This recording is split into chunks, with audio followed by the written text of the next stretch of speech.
saya perlu oke. Di awal ini mungkin saya perlu menyampaikan juga tentang penyebutan istilah begitu ya, sebelum nanti kita masuk ke materi. Mungkin di antara teman-teman juga ada yang sudah familiar dengan penyebutan menggunakan istilah penyandang disabilitas. Nah, itu kata-kata yang dipakai secara baku pada saat ini, baik dalam perundangan, berarti dalam bahasa hukum negara kita ya, maupun juga secara internasional, person with disabilities gitu. Jadi kalau kita mungkin masih belum banyak bertemu dengan penyandang disabilitas, kemudian kita terkadang merasa canggung, tidak terlalu terbiasa, mau menyebutnya apa, mari kita mencoba membiasakan diri. Kata penyandang itu menjadikan disabilitasnya itu sesuatu yang tidak mempengaruhi martabat atau harga dirinya ya, hanya sesuatu yang disandangnya, sedangkan harga dirinya adalah utuh seperti manusia yang lain, seperti kita, seperti orang yang tidak menyandang disabilitas, seperti itu. Kemudian kalau kita dengar kata difabel ya, differently abled, ya istilah itu memang banyak dipakai juga, sekalipun setahu saya memang belum dipakai secara baku dalam lingkup yang formal begitu ya. Jadi secara baku memang yang dipakai adalah penyandang disabilitas atau seorang dengan disabilitas. Kemudian ada lagi yang sering pakai kata berkebutuhan khusus. Nah, berkebutuhan khusus ini lebih banyak dipakai dalam konteks pendidikan. Jadi kalau dalam dunia internasional disebut special education. Jadi yang khusus adalah metodenya, cara-cara penyampaian, mungkin modifikasi yang dilakukan dengan pelajarannya ya. Jadi itu memang masih banyak dipakai juga. Kalau saya secara pribadi tidak mempermasalahkan mau memakai kata special education, special need ya, berkebutuhan khusus, atau penyandang disabilitas, atau differently abled ya, difabel di dalam diskusi-diskusi kita. Tetapi hanya menjadi pengetahuan kita ya, perlu kita tahu bahwa mana yang formal sehingga kita tahu ketika kita berbicara secara formal kita menggunakan istilah yang mana begitu ya. Tiga istilah itu sebetulnya tiga-tiganya tidak ada yang menghina gitu ya, mendiskreditkan atau mendiskriminasi penyandang disabilitas. Berbeda dengan misalnya penyebutan pakai kata si gitu ya dalam bahasa Indonesia. Misalnya si anak autis ya, si tuli, si buta, itu menyatu, melekat dengan pribadinya dan orang itu dipanggil dengan disabilitasnya. Nah, itu namanya labeling. Itu yang kita hindari. Jadi penyebutan yang tadi saya sebutkan di awal 3 itu kita bisa terima sekalipun kita tahu mana yang formal begitu ya. Saya izin share screen ya teman-teman untuk pembahasan lebih lanjut. Baik, akses bagi anak dengan disabilitas atau anak yang menyandang disabilitas. Ya. Baik, kalau kita lihat dalam slide ini teman-teman, kita melihat di sebelah kanan seolah-olah ini ya orang-orang atau anak-anak yang tidak menyandang disabilitas, kemudian yang di sebelah kiri seorang yang menyandang disabilitas fisik menggunakan kursi roda dan sedang mendekati mereka dengan senyuman ya. Rasanya ini mungkin teman-temannya atau dia sendiri sudah merasa tersambut. Lalu kita bilang ya ini penyandang disabilitas dan bukan penyandang disabilitas gitu ya. Tetapi bagaimana dengan gambar yang ini misalnya? Mungkin kalau kita lihat ini sekilas, loh, kan kita sedang membahas anak dengan disabilitas, gambarnya kok tidak menampakkan itu. Atau mungkin kalau dibandingkan juga dengan background yang saya pakai ya, di belakang saya kalau kelihatan, di belakang saya ini ada bolanya sebetulnya, ya. Nah, ini adalah pertemanan yang inklusif, teman-teman yang bermain bola bersama-sama, walaupun sebagian dari mereka ada yang menggunakan alat bantu jalan ya, kruknya itu. Tetapi itu tidak menghalangi mereka bermain bersama gitu. Kalau yang menggunakan kruk itu kan kelihatan sekali, oh ini anak dengan disabilitas. Nah, bagaimana dengan slide ini ya? Seringkali mungkin kita berpendapat seperti itu. Tapi saya mau katakan begini, saya selain memang ada background pendidikan yang tadi Fani sudah sebutkan, kenapa saya mengambil bidang studi itu ya, jelas-jelas bukan teologi begitu. Karena Tuhan mempercayakan kepada kami seorang anak, hanya satu-satunya itu, dan dia menyandang Down syndrome. Dan dia juga membaca, dan dia juga suka jalan-jalan, dan dia juga suka olahraga, dia suka belajar basket ya, walaupun belum terlalu bisa lompat tinggi begitu, dan dia juga membantu aktivitas di rumah. Jadi kalau dibandingkan dengan gambar yang ada di slide ini, yang kita perlu sadari di sini adalah disabilitas itu tidak selalu fisik. Disabilitas itu tidak selalu sesuatu yang kelihatan yang sangat memerlukan alat bantu. Dan terkadang disabilitas yang ada di dalam kelas sekolah minggu atau di dalam gereja kita di tengah jemaat itu tidak mudah untuk kita kenali hanya dengan sepintas lihat gitu ya. Kecuali kalau kita mengenal betul, mungkin kita bisa mengetahui apa kesulitannya. Ada anak-anak yang juga belajarnya memerlukan waktu yang lebih lama gitu ya. Learning disability, sekalipun bukan intellectual disability ya, tetapi learning disability pun juga adalah sebuah disability gitu, sebuah disabilitas juga. Nah, hal-hal seperti itu yang memerlukan kepekaan dalam konteks kita berarti sebagai gereja, bagaimana kita juga memiliki kepekaan untuk melihat persoalan-persoalan yang dialami oleh keluarga-keluarga anggota maupun simpatisan jemaat. Seringkali yang terjadi dengan keluarga-keluarga yang memiliki anak dengan disabilitas, sebagian dari mereka minder. Justru mereka menyembunyikan info itu, gitu ya. Sehingga kita tidak bisa juga hanya menunggu salah sendiri dia tidak bilang. Tetapi kalau dia ada dalam persekutuan kita, kehadiran kita mestinya juga bisa menjadi seorang yang bisa berbagi ya dengan mereka. Baik, mari kita lihat sebuah dasar ya di awal ini. Saya tidak tahu apakah suara saya di sana diiringi dengan petir dan sebagainya, karena di sini sedang ramai sekali. Oke, kenapa saudara-saudara, kenapa kita perlu membuka akses bagi anak-anak dengan disabilitas di gereja kita? Saya akan lebih cepat di bagian ini karena kemungkinan sudah disinggung pada bagian sebelumnya. Yang pertama adalah GKI adalah gereja yang ada di tengah Indonesia, di tengah bangsa Indonesia ya. Artinya kita harus menerima hukum yang juga berlaku di negeri ini. Dan setidaknya dalam undang-undang yang terkenal oleh masyarakat, itu setidaknya anak dengan disabilitas dilindungi oleh 2 undang-undang. Nanti ada satu lagi, tapi kurang dikenal. Saya akan sebutkan di belakang nanti.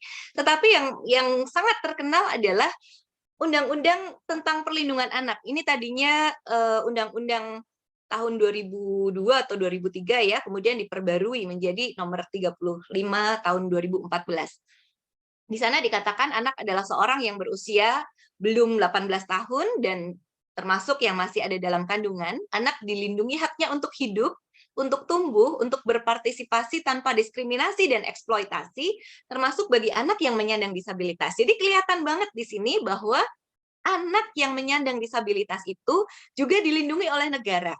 Kalau ada yang melanggar hak mereka, maka itu juga artinya melanggar ini ya, hukum ya, apa yang diharapkan negara untuk kita lakukan. Kemudian yang kedua juga ini terkenal juga Undang-Undang Nomor 8 ayat tahun 2016 tentang penyandang disabilitas. Ya, maaf juga kalau saya memakai standar terkenal atau tidaknya berdasarkan mungkin subjektif ya, karena saya tidak terlalu ke arah hukum begitu. Tetapi yang seringlah paling tidak sering kita dengar ini Undang-Undang Perlindungan Anak, Undang-Undang tentang penyandang disabilitas. Penyandang disabilitas adalah setiap orang yang mengalami keterbatasan secara satu, fisik. Jadi seperti anak di sebelah ujung kiri bawah ini ya, bisa menggunakan kursi roda, bisa menggunakan alat bantu dengar, atau alat-alat yang lain yang secara fisik itu memang dibutuhkan. Kemudian yang kedua, mengalami keterbatasan secara intelektual. Jadi terkait dengan kognitif, kemampuan berpikir, itu yang ada kendala di situ. Kemudian yang ketiga adalah secara mental. Misalnya kalau saudara-saudara sering mendengar kata anxiety ya, anxiety disorder misalnya seperti itu terkait dengan mental. Kemudian sensorik yang berkaitan dengan perabaan ya, dengan merasakan sesuatu dengan indrawi begitu. Nah, harus dalam jangka waktu yang lama baru dapat dinyatakan dia adalah seorang penyandang disabilitas. Jadi kalau kita mengalami beberapa gangguan secara fisik atau cara berpikir kita ya, kemampuan mengingat, berpikir atau mental dan sensorik dalam waktu singkat, kemungkinan itu hanya dampak dari sebuah sakit atau kondisi yang lain. Tetapi kalau dalam jangka waktu yang panjang dalam hidupnya, maka ini dilihat sebagai salah satu ya yang disebut sebagai penyandang disabilitas. Dan keterbatasan itu membuat dia terhambat untuk berpartisipasi secara penuh dan efektif dengan warga negara lainnya berdasarkan kesamaan hak. Ya, jadi ini definisi penyandang disabilitas sudah sangat jelas bahwa mereka secara nyata mengalami keterbatasan itu, tetapi mereka sebetulnya punya hak yang sama. Sehingga undang-undang ini melindungi supaya penyandang disabilitas tetap dapat berpartisipasi penuh dan efektif sebagai warga negara. Beberapa waktu yang lalu terkait kegiatan yang dilakukan oleh Bimas Kristen Kementerian Agama RI, kami berbagi bahan begitu ya, dan ini salah satu bahan. Mama, tunggu. Salah satu slide yang saya kutip dari sumber Kemensos RI, sebuah bagan yang mungkin akan membuat kita melihat dengan lebih jelas seperti apa penyandang disabilitas itu. Kalau mungkin di antara kita ada yang masih merasa asing dengan bahasan ini, ya, penyandang disabilitas ini dibagi dua di awalnya, yaitu disabilitasnya disebabkan sejak lahir atau bukan sejak lahir. Kalau bukan sejak lahir, ini bisa menjadi sebuah dampak berkelanjutan dari sakit tertentu, atau mungkin kecelakaan dan sebagainya, begitu ya. Jadi ada yang memang sejak lahir dan ada yang tidak sejak lahir. Kemudian disabilitas itu sendiri dikategorikan tadi yang ada dalam pengertian itu ya, fisik, intelektual, mental, dan sensorik, tapi juga ditambahkan satu lagi, dia bisa ganda atau lebih, multiple ya. Jadi bisa lebih dari satu disabilitas dialami oleh orang yang sama. Ya, ini nanti saya akan bagikan slide-nya, Bapak Ibu Saudara bisa cermati lebih lanjut ya. Saya tidak membahas secara rinci tentang pengertiannya satu persatu, karena nanti akan terlalu banyak. Tetapi setidaknya kita melihat betapa beragam yang disebut sebagai penyandang disabilitas itu. Misalnya yang dalam PD ini penyandang disabilitas ya. Penyandang disabilitas mental misalnya, ada gangguan kepribadian, mungkin di antara kita tidak menganggap gangguan kepribadian itu sebuah disabilitas juga gitu ya. Tapi ternyata itu juga dikategorikan penyandang disabilitas yang tentu juga membutuhkan sebuah treatment yang khusus yang bisa membantu dia untuk mengatasi gangguan kepribadian. Nah, ini info yang lain yang tadi saya katakan ada satu lagi hukum yang mungkin tidak terlalu banyak dikenal atau jarang disebutkan di berita-berita adalah Undang-Undang Nomor 19 Tahun 2011 tentang pengesahan Convention on the Rights of Persons with Disabilities. Ya, kita tidak perlu melihat bagaimana hukumnya ya dalam acara ini, tetapi saya mau kasih lihat ini, saudara-saudara, pemakaian kata person ini. Person terus dikasih S. Jadi kan orangnya banyak. Kenapa nggak dipakai aja people? Karena ketika kita memakai people, ternyata itu dilihat sebagai sebuah tindakan atau sikap mengelompokkan. mengelompokkan atau mengkotakkan mereka menjadi setipe. Dan itu menjadikan tindakan kita jadi tidak membuat mereka sebagai pribadi yang utuh, begitu. Semoga ketangkap ya. Kenapa dipakai persons, pakai S, dan bukan people, walaupun sama kira-kira artinya. Tapi kalau kita pakai people tuh seolah dalam bahasa Indonesia mau bilang kelompok atau kaum gitu ya. Kaum yang disabilitas begitu. Padahal kita mau bicara tentang orangnya ini utuh. Jadi personnya ini secara personal, pribadi, utuh. Orang-orang yang utuh itu yang menyandang disabilitas gitu ya. Jadi person pakai S. Ini beberapa dasar hukumnya. Nah, ada 17 hak penyandang disabilitas dalam Undang-Undang Nomor 8 Tahun 2016 itu, khususnya di pasal 5. Kita bisa lihat di sini hak untuk hidup, untuk bebas dari stigma. Kalau kita juga tidak mau atau tidak suka orang lain melekatkan stigma kepada kita, orang yang menyandang disabilitas juga tidak suka, tapi kita mungkin secara tidak sadar kita cenderung melekatkan stigma. Kalau orang dengan disabilitas netra harusnya bekerjanya di bidang apa gitu ya, itu stigma kan. Kalau orang dengan disabilitas daksa atau fisik tidak bisa berolahraga apa, itu kan stigma ya. Buktinya selalu ada saja kan yang membuktikan bahwa mereka bisa gitu, sehingga ini menyadarkan kita juga untuk membebaskan mereka dari stigma. Kemudian ada hak privacy, ada hak keadilan dan perlindungan hukum. Ada hak pendidikan. Nah, menyedihkan juga realita di Indonesia ketika pendidikan ini belum cukup terbuka untuk penyandang disabilitas, khususnya disabilitas intelektual. Mungkin penyandang disabilitas fisik lebih mudah diterima ketika intelektualnya dianggap tidak kenapa-kenapa. Masih bisa mengikuti pelajaran dengan cara yang sama gitu. Itu juga menjadi perjuangan tersendiri bagi kami ya, yang kami memiliki anak dengan Down syndrome, mencarikan sekolah yang baik untuk anak kami. Beberapa kami bertanya pada sekolah yang berlabel inklusi. Berani Pak pasang ya di papan sekolahnya itu, sekolah inklusi gitu.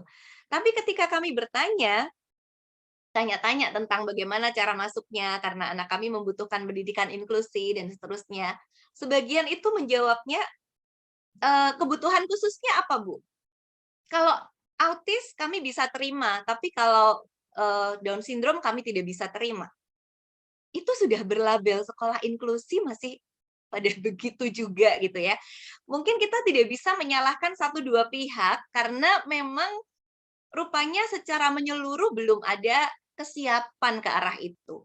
Jadi kalau memang dipaksakan pun kemungkinan justru bisa terjadi bullying gitu ya, karena lingkungannya memang belum siap dan belum disiapkan, dan kemungkinan juga hanya akan ikut pembelajaran bareng tetapi tidak sungguh-sungguh terfasilitasi dengan cukup. Karena memang tenaga pengajarnya belum banyak yang terlatih untuk ke arah itu begitu. Jadi ini menjadi PR besar bagi pendidikan di Indonesia, di mana anak-anak dengan disabilitas intelektual juga masih tertolak di sana sini. Kemudian kalau kita menyadari ini, apakah gereja ikut menolak? Nah, itu kan pertanyaannya ya. Apakah gereja ikut meminggirkan mereka? Sadar apa tidak sadar, tidak mempedulikan kebutuhan yang sama dari anak-anak yang menyandang disabilitas intelektual atau disabilitas yang lain. Kemudian yang sudah dewasa memiliki hak untuk bekerja, wirausaha, koperasi ya. Lalu semua usia punya hak kesehatan, hak politik. Nomor 9, perhatikan, ada hak keagamaan, ini yang nanti saya akan kutip lebih lanjut di slide berikutnya. Lalu hak keolahragaan, jadi mestinya selalu ada yang bisa diadaptasi dari olahraga-olahraga yang dilakukan supaya penyandang disabilitas juga bisa melakukannya. Mungkin saudara-saudara pernah melihat orang-orang yang ikut lomba lari dengan kaki sambungan, ya, dengan kaki palsu. Mungkin saudara-saudara pernah melihat orang-orang yang berlomba berenang misalnya gitu ya, tetapi sebetulnya mereka tidak dapat mendengar begitu. Jadi yang lain mendengar aba-aba dari peluit, dia melihat cahaya. Jadi tahu kapan harus masuk ke kolam renang dan sebagainya. Jadi ada sesuatu yang harus bisa diadaptasi. Saya pernah bermain sepak bola dengan seorang dengan disabilitas netra. Tadinya saya bingung bagaimana caranya, kan dia nggak tahu di mana bolanya. Ternyata bola mereka berbunyi. Jadi kalau ditendang mereka cari kemana arah bolanya, kemana arah bunyi itu. Dan mereka jago-jago main bola gitu. Itu hak keolahragaan ya. Hal itu mestinya menginspirasi juga untuk kegiatan-kegiatan kita di gereja, bahwa ada banyak hal yang kita bisa adaptasi. Kemudian hak dalam hal kebudayaan, pariwisata, kesejahteraan, aksesibilitas, pelayanan publik, habilitasi dan rehabilitasi, kemudian konsesi, perlindungan dari bencana. Itu 17 hal yang tercantum secara eksplisit, itu harus terpenuhi ya. Nah, khusus tentang hak keagamaan, ini perinciannya. Setiap orang, bahkan dalam hal ini kan Undang-Undang Nomor 8 Tahun 2016 khusus tentang penyandang disabilitas ya. Artinya penyandang disabilitas bebas untuk memeluk agama dan kepercayaannya masing-masing dan beribadat menurut agama dan kepercayaannya. Ini Pancasilais banget kan.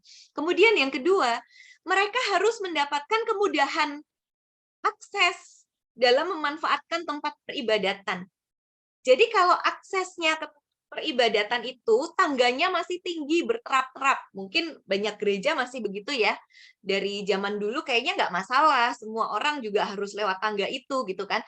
Tetapi semakin kita dibukakan, kalau kita punya bidang miring atau kalau memungkinkan punya lift, itu sangat membantu untuk pengguna kursi roda misalnya mengakses ruang ibadah gitu ya, supaya tidak perlu kursi rodanya yang diangkat-angkat ya. Ada kemudahan akses di situ. Lalu nomor 3, mendapatkan kitab suci dan lektur keagamaan lainnya yang mudah diakses berdasarkan kebutuhannya. Kalau yang membutuhkan cetakan dalam ukuran yang lebih besar, mestinya juga bisa disediakan. Yang lebih sulit adalah penyediaan misalnya Alkitab Braille. Dan dari Kementerian Sosial Republik Indonesia, mereka punya sebuah program juga untuk kalau kita mengalami kesulitan untuk menyediakan hal-hal ini, kita bisa mengontak mereka begitu. Nanti mereka bisa bantu mengusahakan. Jadi kesulitan untuk mengadakan bukan berarti sebuah alasan untuk tidak pernah mengadakan begitu. Lalu nomor 4, mendapatkan pelayanan sesuai dengan kebutuhan pada saat menjalankan ibadat menurut agama dan kepercayaannya itu. Nah, disinilah kelas sekolah minggu harus berbicara. Kalau anak-anak itu sudah dibawa ke gereja sama orang tuanya, ini sudah ada sebuah hal yang sangat baik loh. Berarti orang tua sudah tidak terkungkung dalam sebuah rasa malu atau rasa tabu untuk mengakui punya anak dengan disabilitas. Dia bawa anak dengan disabilitas ke gereja. Ya, itu sudah satu hal yang sangat positif yang kita perlu support. Tapi ketika anak ini sampai di kelas sekolah minggu, apakah dia dapat pelayanan yang sesuai dengan kebutuhannya? Atau dia hanya diam aja dari awal sampai akhir karena tidak ada satupun yang mendekat kepada dia dan tidak ada satupun yang dia bisa mengerti, saudara-saudara. Ya, ini menjadi PR kita juga untuk memikirkannya.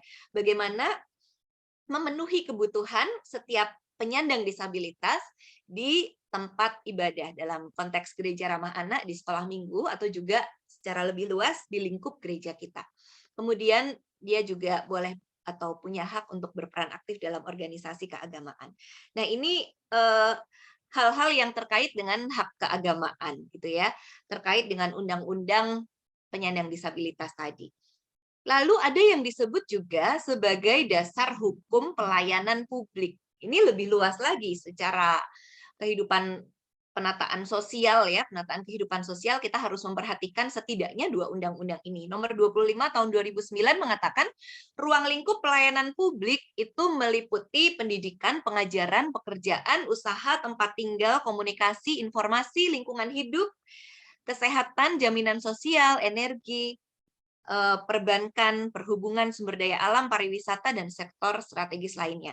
Kita sebagai gereja dan sekolah minggu ada di sini, di antara pendidikan dan pengajaran kan. Walaupun ada yang prefer menggunakan istilah ibadah anak daripada sekolah minggu, ya kita tidak akan bahas perbedaan istilah itu, tetapi tetap isinya kan pendidikan iman, pengajaran iman yang dilakukan di sana kan. Jadi itu termasuk ruang lingkup publik yang terikat dengan undang-undang ini untuk kemudian dikaitkan dengan bahwa setiap penyandang disabilitas juga harus mendapatkan haknya di ruang publik. Kemudian nomor 8 tahun 2016 tadi di pasal 19 dikatakan hak pelayanan publik untuk penyandang disabilitas meliputi hak memperoleh akomodasi yang layak dalam pelayanan publik secara optimal, wajar, bermartabat, tanpa diskriminasi. Jadi kalau cuma seadanya itu belum memenuhi ini, karena harus optimal ya. Walaupun wajar tapi optimal yang diusahakan dan bermartabat. Lalu untuk istilah ini, saudara-saudara, untuk istilah akomodasi, nanti kalau ada waktu kita bisa singgung sejenak, tetapi kalau habis waktunya, ini adalah bagian yang akan saya bahas minggu depan sebetulnya ya, tentang manajemen kelas tanpa diskriminasi. Jadi kalau kita sering pakai kata akomodasi untuk penyediaan penginapan ya, ini bukan akomodasi dalam artian itu, tetapi apa yang bisa dilakukan untuk membantu penyandang disabilitas mengakses hal yang sama dengan yang tidak menyandang disabilitas begitu. Kemudian poin B dikatakan ada hak untuk pendampingan, penerjemahan, penyediaan fasilitas yang mudah diakses di tempat pelayanan publik tanpa tambahan biaya. Jadi pendampingan ini artinya kita memang butuh SDM. Mungkin ada yang bisa dimasukkan di kelas inklusi tanpa guru pendamping khusus, tetapi juga mungkin ada yang membutuhkan. Dan ketika itu dibutuhkan, itu perlu disiapkan. Jadi ada banyak hal yang perlu disiapkan oleh gereja terkait pemenuhan dasar hukum yang berlaku di Indonesia. Ya, cukup segitu ya untuk dasar hukumnya. Lalu landasan yang kedua, dasar yang kedua, setelah dasar yang pertama ada hukum yang mengatur itu dan kita gereja di Indonesia yang terikat hukum itu, landasan yang kedua ya diri kita sebagai gereja. Bahwa kita juga berteologi, kita bisa atau mau menerjemahkan teologi itu dalam realita kehidupan manusia yang tidak lepas dari disabilitas. Jadi ini yang sering disebut sebagai teologi disabilitas. Teologi disabilitas menjadi sebuah upaya untuk memahami dan menafsirkan firman di tengah kehidupan manusia yang tak lepas dari realita disabilitas itu. Teologi disabilitas akan menghasilkan berbagai perspektif untuk memberikan makna teologis yang beragam terkait bagaimana perjumpaan dengan Tuhan dapat terjadi melalui pengalaman hidup penyandang disabilitas. Nanti kita akan bicara juga tentang katekisasi misalnya. Saya nggak tahu bagaimana dengan saudara-saudara atau teman-teman di sini, tetapi saya setidaknya sudah beberapa kali mendengar ada orang-orang yang mengatakan di gereja saya, anak kami tidak bisa dilayani katekisasi karena di sana tidak ada katekisasi khusus, begitu ya. Sedih ya dengarnya ya, karena berita baik itu jadi tidak nyampe, gitu ya. Jadi nggak nyampe sama orang yang dirasa terlalu sulit untuk dilayani karena menyandang disabilitas tertentu. Nah, apakah kita bisa membuka ruang itu, akses itu untuk katekisasi, untuk kemudian dibaptis, untuk kemudian aktif melayani? Apakah kita bisa memberikan itu bagi penyandang disabilitas di gereja kita? Dalam teologi disabilitas, kita melihat tentang Kristus yang tubuhnya terpecah. Kita selalu peringati itu dalam ibadah-ibadah perjamuan kudus ya. Tubuh yang terpecah karena cinta bagi dunia itu mengingatkan kita bahwa melalui Kristus kita bisa menemukan makna yang sejati sebagai orang-orang yang rapuh namun dicinta. Kita pun rapuh. Tapi jangan sampai kita menganggap orang dengan disabilitas itu lebih rapuh dan oleh karenanya juga lebih hina dari kita gitu ya. Itu pandangan yang sudah jelas tidak betul, tetapi ternyata masih saja banyak kita jumpai. Tubuh Kristus yang terpecah bagi dunia mengingatkan kita bahwa itu dilakukan Kristus supaya dunia mendapat anugerah, disatukan dengan kasih Allah. Jadi kalau tidak ada yang memisahkan kita dari kasih Allah, masihkah kita memisahkan sesama karena kita anggap ada label tertentu, atau kita yang memisahkan diri dari sesama, ya. Jadi kita yang meminggirkan mereka, atau kita yang memilih ya sudah saya aja yang minggir gitu ya. Ini menjadi sebuah refleksi bagi kita. Nah, saya ingin mengutip sedikit 3 orang yang bukunya banyak dipakai untuk belajar teologi disabilitas gitu ya. Secara singkat saja, yang buku pertama ini The Disabled God, penulisnya Nancy Island ya, Nancy Island ya. Ini orangnya sudah berpulang. Beliau mengatakan bahwa disabilitasnya itu adalah sesuatu yang telah mengajar dia tentang siapa dirinya dan siapa Tuhan. Waktu saya baca ini, saya sampai ulang-ulang bacanya, teman-teman. Bisa ya, dia sampai pada titik ini gitu. Disabilitasku sudah mengajar aku tentang siapa diriku dan siapa Tuhan. Jadi, dia berjumpa dengan Tuhan dengan kondisinya yang mengalami disabilitas fisik ya. Dia makanya ini yang dia di foto ini ya, ini alat bantu jalannya. Dengan kondisi disabilitasnya itu dia berjumpa dengan Tuhan dalam keutuhan. Dan dia mengatakan jarang-jarang Kristus yang bangkit atau kebangkitan Kristus itu disadari sebagai sesuatu yang ilahi ya, dia yang ilahi, yang tangan, kaki, dan pinggangnya menanggung luka yang sangat profound, yang sangat parah, yang bisa dilihat sebagai physical impairment ya dalam hukum tentang penyandang disabilitas di Amerika. Ada physical impairment ini ya, menjadi sebuah bentuk disabilitas ya. Kristus yang bangkit adalah Allah yang disabled, Allah yang menyandang disabilitas karena dia punya physical impairment. Dan karena dia adalah Allah yang menyandang disabilitas, maka ia juga mengerti setiap orang yang juga mengalami disabilitas. Jadi perenungannya sampai sedalam itu tentang tubuh Kristus yang bangkit. Bahkan bangkitnya itu tidak dengan tubuh yang utuh, tertutup semua luka loh teman-teman gitu ya. Tetapi dengan luka-luka itu, dengan luka yang sangat parah, dan dia bisa tunjukkan kepada Thomas, cucukkan jarimu di tanganku ya, lihat pinggangku. Itu karena menjadi tanda solidaritas Allah yang disabled itu. Sehingga Nancy Island merasa dia dimengerti oleh Tuhan. Kemudian ini adalah Thomas Reynolds ya. Dia seorang pendeta juga dan seorang ayah yang memiliki anak dengan autisme. Jadi dia mengatakan bahwa pada kayu salib itu Yesus menundukkan dirinya pada sebuah disabilitas. Kita ingat orang-orang yang menyuruh Yesus turun dari salib ya. Tetapi Yesus tidak turun dari salib. Thomas Reynolds bilang di sana Yesus menundukkan dirinya pada disabilitas. Dan tubuh kebangkitannya terus menanggung luka itu sebagai sebuah solidaritas Allah akan kemanusiaan. Nah, poin yang kedua mirip sama Nancy Island tadi ya. Lalu salah satu bukunya adalah Vulnerable Communion, bahwa kita semua itu vulnerable. Kita semua sangat rapuh.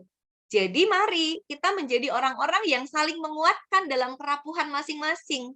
Sehingga kekuatan itu justru didapat bukan karena kita menantikan sebuah kekuatan yang sempurna menggantikan kerapuhan kita, tetapi karena kita yang rapuh ini sama-sama punya hati untuk saling mengasihi dan mendukung komunitas kita. Nah, Thomas Reynolds juga mengatakan satu hal yang sangat terkenal ya, hati-hati dengan pengkultusan standar normal. Jadi the cult of ini ya, normalism itu ya. Jadi ketika kita melihat bahwa ada standar normal yang sungguh amat baik. Anak yang tumbuh sesuai dengan grafik pertumbuhan dokter. ya, pertumbuhan yang di dokter itu kan biasanya kita dikasihkan. Kemudian anak yang tumbuh berprestasi, anak yang tidak terlambat bicara, tidak terlambat jalan, anak yang dalam pertumbuhan fisiknya, bicaranya, kognitifnya, semuanya seimbang baik. Terus kita bilang apa? Itu sungguh amat baik, itu yang diberkati Tuhan. Nah, itu pengkultusan standar normal. Bagaimana dengan yang tidak? Apa yang tidak diberkati sama Tuhan? Bagaimana dengan yang mengalami kesulitan belajar, kesulitan berjalan, tidak bisa melihat? Apakah tidak sungguh amat baik di hadapan Tuhan? Ya. Jadi pengkultusan standar normal itu sudah sangat lazim kita temui dan jangan-jangan kita pun merasa itu wajar gitu. Nah, ini kita perlu berhati-hati. Kemudian Amos Yong ini dari gereja yang lebih Injili ya. Dia mengutip setidaknya 4 bagian dalam Alkitab. Yang pertama adalah bergulatnya Yakub dengan malaikat Allah itu ya, yang kemudian menghasilkan nama baru. Mulai hari ini kamu disebut Israel. Dikatakan di sana bahwa Yakub saat bergulat itu sendi pangkal pahanya terpelecok gitu. Jadi secara fisik dia mengalami kelemahan ya, disabled, somehow disabled juga gitu dengan kondisi itu. Tetapi itu tidak menghasilkan sebuah stigma, justru sebuah identitas, sebuah status baru, kamu sekarang Israel. Jadi mestinya penyandang disabilitas yang dianggap oleh dunia ini ya lebih punya kondisi yang menantang begitu ya, mestinya itu tidak menghasilkan stigma dan labeling yang akan semakin mendiskreditkan mereka, tetapi menghasilkan sebuah identitas yang utuh bahwa dalam dirinya yang mengalami disabilitas itu pun Allah bekerja. Kemudian yang kedua adalah peristiwa Pentakosta yang kita peringati hari ini ya. Selamat Pentakosta semuanya, saya sampai lupa mengucapkan dari awal. Nah, dalam Kisah Rasul pasal 2 ya, Pentakosta, pencurahan Roh Kudus, membuat murid-murid Tuhan Yesus bisa berbahasa yang dimengerti oleh banyak orang. Sehingga orang dari Arab, orang dari Kreta, orang dari mana-mana itu semua mengerti bahasa murid-murid Tuhan Yesus dan Injil masuk ke mereka, ya, kebenaran diberitakan dan mereka mengerti. Lalu Amos Yong bilang begini, seperti pada Pentakosta itu, Roh Kudus memampukan setiap murid untuk bersaksi membawa Injil kepada orang dengan banyak bahasa. Tuhan pun bisa berbahasa atau menyampaikan sesuatu dengan bahasa yang dimengerti oleh siapapun. Kalau orang yang berbicara dengan bahasa isyarat, Tuhan juga bisa berbahasa isyarat gitu ya. Kalau ada yang sulit sekali untuk mengungkapkan kata-kata, Tuhan pun tetap bisa dimengerti juga oleh mereka. Jadi teologi ini mestinya membebaskan. Jadi peristiwa Pentakosta dilihat oleh Amos Yong bukan sekedar sebagai bahasa dalam keragaman bahasa lisan ya, tetapi termasuk semua keberadaan dan cara manusia berkomunikasi. Kemudian yang kisah ketiga yang dipakai oleh Amos Yong dalam telaah-telaahnya tentang teologi disabilitas adalah kisah penciptaan. Yaitu setiap orang itu adalah gambar Allah. Tapi Amos Yong mengaitkan istilah gambar Allah itu dengan kondisi bahwa manusia diberi kemampuan untuk berelasi dengan penciptanya. Maka itulah yang membuatnya segambar dan serupa dengan Allah, dia diperlengkapi dengan kemampuan untuk berelasi dengan penciptanya. Jadi, walaupun seorang menyandang Down syndrome atau mungkin seorang yang dites dengan IQ tes di dunia ini ya, sangat rendah IQ-nya, bukan berarti tidak mengenal Tuhan. Karena dia pun punya kemampuan, diberi kemampuan oleh Tuhan untuk berelasi dengan penciptanya. Kalau mereka tidak bisa mengingat cerita-cerita Alkitab dengan hafalan secara kognitif, bukan berarti mereka tidak kenal Tuhan. Karena mereka bisa merasakan dengan cara yang lain dan mengenal Tuhan dengan cara yang berbeda. Itu kisah penciptaan. Lalu satu lagi dalam 1 Korintus tentang berbagai karunia ya. Jadi setiap orang di dalam persekutuan gereja itu punya karunia. Ada yang karunianya satu, ada yang banyak, tetapi masing-masing orang diberi karunia untuk penyusun tubuh Kristus. Jadi, kalau ada penyandang disabilitas di gereja kita, berapapun umurnya, dia adalah sebuah eh, sebuah berkat gitu dalam gereja kita. Bukan sebuah beban, tapi sebuah berkat karena dia pun bisa melakukan sesuatu untuk pembangunan tubuh Kristus dengan keunikan dan dengan talentanya. Wah, ini kesadaran-kesadaran yang mungkin eh, atau semoga bikin kita makin semangat nih ya untuk mengupayakan sesuatu, membuka akses bagi penyandang disabilitas di gereja kita. Kemudian ada 3 hal yang saya mau angkat tentang teologi disabilitas dari ketiga buku tadi ya. Secara sederhana saja rangkumannya. Yang pertama adalah sebuah penekanan bahwa Allah itu menyatakan diri sebagai Allah yang bersolidaritas dengan manusia. Saudara-saudara bisa lihat gambar yang saya cantumkan di kanan atas ini ya, di kotak. Jadi, anak yang duduk dengan baju orange di bawah ini bersila, dia tangannya seperti jari metal gitu ya. Metal gitu kan. Terus Tuhan Yesus yang di sini juga tangannya gitu ya. Nah, dalam American Sign Language, ini adalah huruf I, ini L untuk love, dan ini Y atau Y ya untuk you. Maka ketika ini digabung, ini adalah sebuah kalimat singkat I love you, I love you. Jadi ketika anak ini mengatakan kepada Tuhan Yesus I love you, atau Tuhan Yesus mengatakan pada anak ini, mereka bisa saling mengerti dan menjawab. Gambar-gambar kayak gini perlu diperbanyak di ruang-ruang sekolah minggu kita, teman-teman, supaya anak-anak bisa menjadi belajar lebih familiar dengan penyandang disabilitas, bahwa ada di sekitar kita dan mereka sama berharganya dengan kita, dan Tuhan mengasihi mereka. Dalam solidaritas Allah, ia menjadikan dirinya rapuh dan terbatas. Dia mengerti bahasa luka karena dia juga mengalami luka itu, bahkan juga ini ya doanya di malam Getsemani itu kan, di Taman Getsemani. Dia menangis, dia betul-betul merasa sampai mau mati ya, tekanan kondisi yang sangat stressful ya, itu pernah dialami juga begitu untuk mentalnya. Dan luka itu tidak sedikit pun mengurangi kemuliaannya. Yesus yang tubuh bangkitnya masih berlubang-lubang, Yesus yang pernah pengen mati rasanya, Yesus yang pernah membutuhkan orang lain untuk pikul salibnya, itu semua memperlihatkan ada sisi kerapuhan juga kan dalam kemanusiaannya. Tetapi semua itu tidak mengurangi kemuliaannya. Justru ini menjadi sebuah cermin bagi kita. Kalau manusia adalah ciptaan Allah yang sungguh amat baik, disabilitas itu mestinya tidak mengurangi kemuliaan dari ciptaan Allah ini. Ya, jadi karena Allah adalah Allah yang bersolidaritas dengan manusia, maka kotak yang paling bawah, mari kita gunakan sudut pandang solidaritas juga untuk penyandang disabilitas. Nah, apa itu sudut pandang solidaritas? Sudut pandang solidaritas adalah sudut pandang ketika kita memandang penyandang disabilitas sebagai sesama yang setara. Kita mau solider, seperti Yesus juga mau berbagi beban, berempati, dan merasakan apa yang mereka rasakan. Bandingkan dengan sudut pandang moral. Sudut pandang moral adalah sudut pandang yang dipakai misalnya dalam Yohanes 9. Ketika Tuhan Yesus berjumpa dengan seorang yang tidak bisa melihat sejak lahirnya, kemudian para murid bertanya kepada Tuhan Yesus, ini dosanya siapa? Kok dia nggak bisa lihatnya dari lahir? Dosanya dia sendiri atau dosa orang tuanya?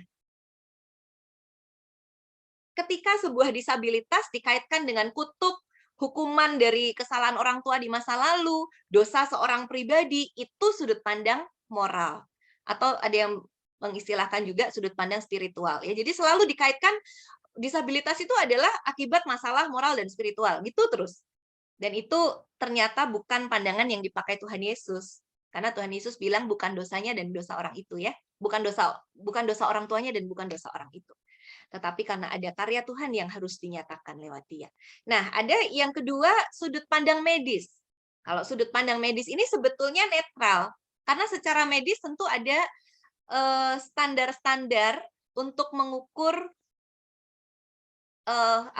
tingkat ini ya, perkembangan seseorang begitu. dengan semua organnya. Jadi kalau secara medis, misalnya kita ke lab ya, ke laboratorium, kita akan menjumpai mungkin standar normal untuk gula darah, untuk tensi dan sebagainya, hal-hal yang kayak gitu aja tuh ada standar normalnya gitu kan. Jadi standar normal dan tidak normal itu mestinya hanya untuk mengukur secara medis itu seperti apa perkembangannya, bukan untuk melabelir seseorang. Dia tuh normal loh, dia anak tidak normal. Nah, kita mau menghentikan pemakaian kata orang normal dan orang tidak normal, teman-teman. Karena ini sesuatu yang menyesatkan ya sesungguhnya. Dari awal Tuhan menciptakan semuanya sungguh amat baik kok, tidak diciptakan pembedaan normal dan tidak normal, tapi kita aja yang mengatakan itu. Kemudian ada banyak orang tua yang juga seringkali menyatakan keberatannya kalau anaknya dididik dengan anak yang tidak normal, katanya begitu ya. Ya, itu menyakitkan juga bagi penyandang disabilitas dan keluarganya. Jadi sudut pandang medis hanya untuk pembicaraan seputar medis aja supaya secara medis itu bisa ditangani treatment yang diperlukan. Kemudian ada sudut pandang sosial. Ada orang-orang yang melihat sudut pandang sosial ini sudah baik. Misalnya di banyak negara, setiap kota dan bahkan kota-kota kecil pun diharuskan punya trotoar untuk pejalan kaki yang tidak bisa melihat. Ya. Jadi ada tekstur yang bisa diakses dengan telapak kaki atau dengan tongkat dan itu aman buat penyandang disabilitas netra. Tapi ketika hal-hal yang seperti itu diupayakan, kemudian orangnya tidak disambut, itu sama saja.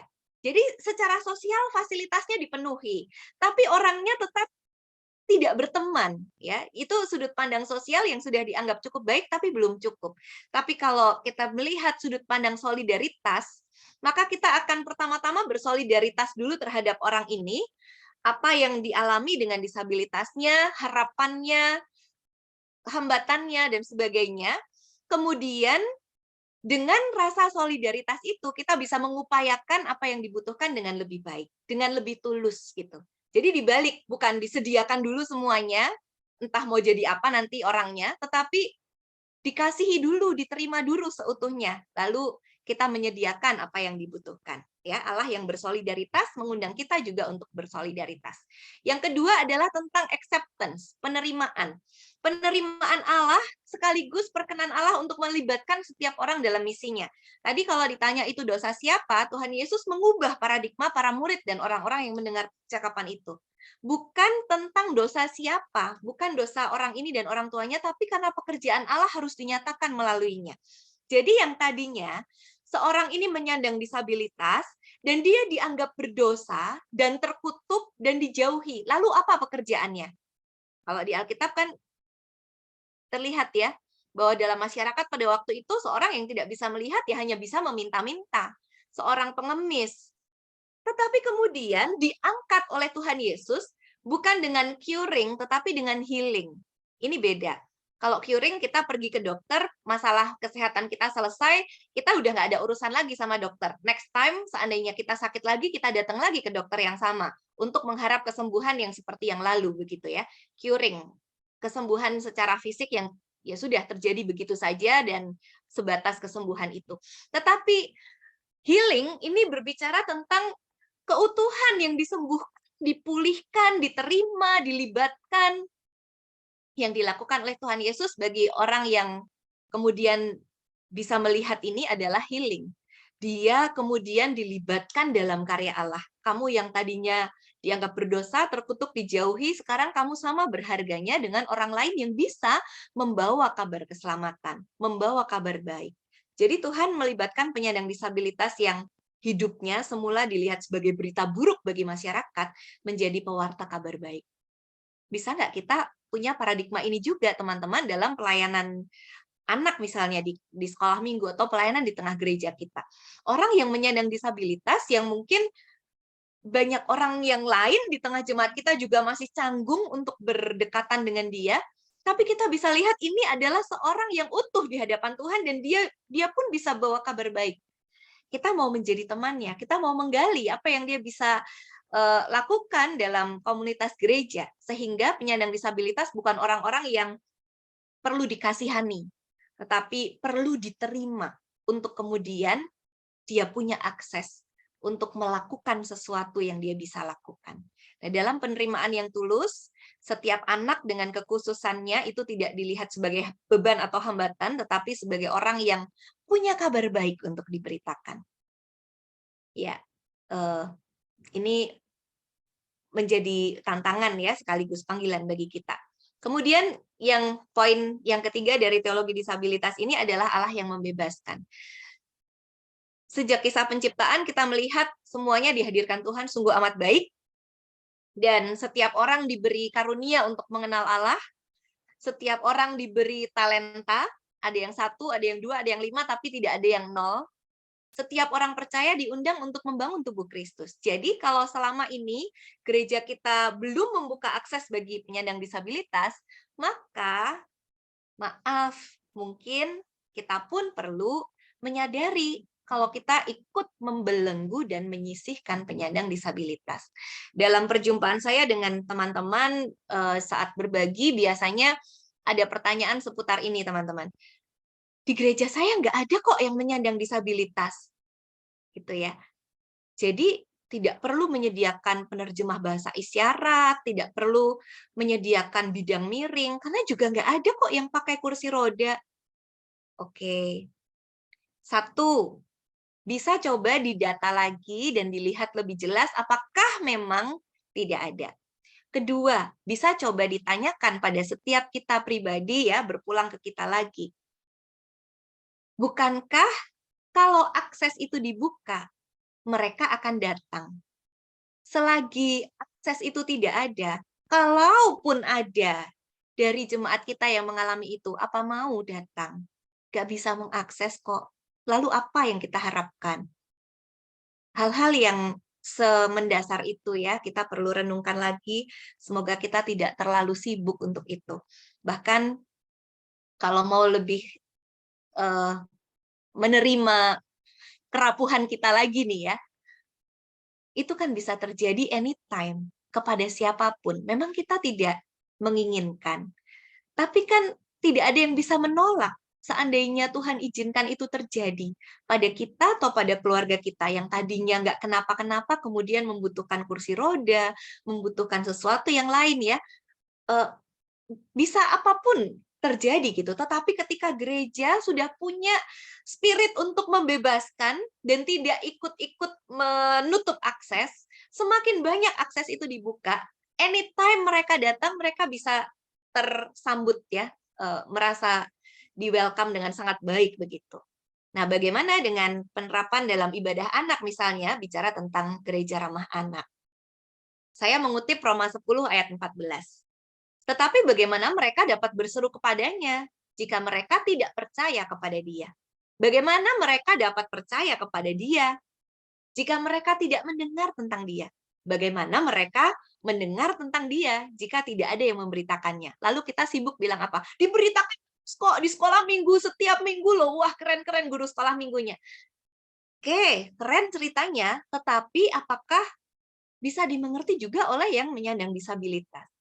Kalau itu belum bisa dimengerti, itu termasuk belum diberitakan kepada orang ini. Seperti kita misalnya mendapat sebuah berita yang sangat membahagiakan dunia yang disampaikan dalam bahasa Afrika misalnya, atau dalam bahasa Spanyol, yang mungkin kita tidak tahu. Kita kan cuma diam aja. Di mana sukacitanya, nggak ngerti. Itu berita baik, betul, itu berita baik. Berita baik itu diberitakan nggak sampai ke kita, artinya belum betul-betul diberitakan ke kita. Gereja menjadi lingkungan pembelajaran mestinya ya yang ramah terhadap penyandang disabilitas, di mana anak dan guru sekolah minggu secara khusus nih kalau lingkup sekolah minggu ya, bersama-sama menjadi sebuah komunitas belajar. Anak didorong untuk berpartisipasi optimal dalam proses belajar, tapi guru sekolah minggunya juga memiliki minat untuk memberikan pelayanan yang terbaik sambil belajar juga. Jadi bukan hanya anaknya yang belajar, gurunya juga belajar terus. Dan komunitas ini menjadi seperti keluarga mestinya gitu ya, sesuatu yang semakin akrab dan semakin saling terhubung. Haruskah, nah ini pertanyaannya kemudian ya, kalau begitu haruskah membuka kelas khusus bagi anak dengan disabilitas? Atau apakah harus inklusi? Apakah kelas-kelas inklusi itu adalah pilihan yang terbaik? Nah, saya selalu memakai ini ya, salah satu hal dalam teori pendidikan inklusi, yaitu LRI, Least Restrictive Environment. Lingkungan yang paling sedikit hambatannya. Atau dengan kata lain, lingkungan yang paling bisa mendukung seseorang untuk bisa berkembang secara optimal. Jadi masing-masing orang LRI-nya itu beda. Demikian juga penyandang disabilitas, LRI-nya beda. Jadi bukan sekedar memasukkan seorang penyandang disabilitas dalam setting belajar tertentu, entah itu kelas umum atau kelas khusus, melainkan mempertimbangkan kondisinya seperti apa, kebutuhannya seperti apa. Misalnya anak kami ya, ketika mengikuti saya ya, saya ajak studi di Amerika pada waktu itu selama 2 tahun dia berada di sebuah lingkungan yang inklusi, karena public school di sana sangat terbuka untuk semua penyandang disabilitas. Hanya saja sebagai public school mereka juga harus step pertamanya itu menentukan anak ini masuk di kelas mana, pakai LRI. Karena tetap ada anak yang membutuhkan kelas-kelas khusus.